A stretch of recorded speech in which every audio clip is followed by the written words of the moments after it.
Your next speaker, one of the organizers of this whole thing, part of our hashtag, you know him as the Rab. Ladies and gentlemen, Ryan Boyles, Ignite of the Living Dead.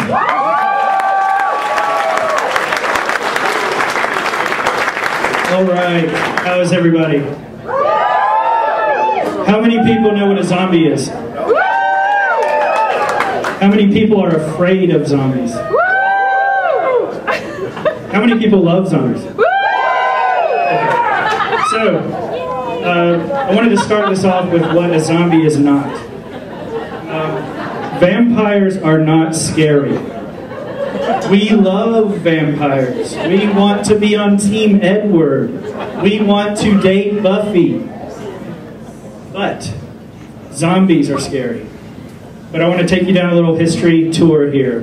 In 1920, they started out with a silent black and white film that talked about how to, basically, zombies started out as sleepwalkers who were mesmerized by mystics, voodoo, things like that. That's how zombies started out in celluloid. Movies like The Mummy. The Mummy is a zombie. But we jump forward, 1968, a great year, Night of the Living Dead. The modern zombie was invented, and it was all about groupthink. What would happen if you were trapped in a farmhouse with 3 people you don't know? I don't know. Screw it, let's go shopping. So, really, zombies are scary because when you go to the mall, everyone's shuffling around. Everyone looks the same. Everybody's looking at their phone. Everyone's looking at computers. Everyone's looking at the new shirt at the Gap. But really, zombies are also a metaphor for why we are scared of our own identity. In the workplace, lots of people have talked about this tonight. You're afraid of that calendar. You're afraid of your intimacy with your partner. You use things to hide behind. Who had a great prom date? I did. No one, not me. So, we're going to get into a little bit of lightheartedness here. That's me on the right. I'm holding up a skateboard that was signed by George Romero. How many people know who George Romero is? Zombies do not run. Their ankles would snap. But we like to fight them. We like to get online and blow the heck out of them. We like to get on our iPhones and chase them around and shoot them with guns and blow them up. We also like to become zombies. We love to dress up and have what's called a flash mob. These have been going on for years. Sometimes they're called flash mobs, sometimes they're called zombie mobs, sometimes they're called zombie walls. Sometimes we go to the Apple store just because. So, who here knew that the Crazies was not about zombies? Me. All right.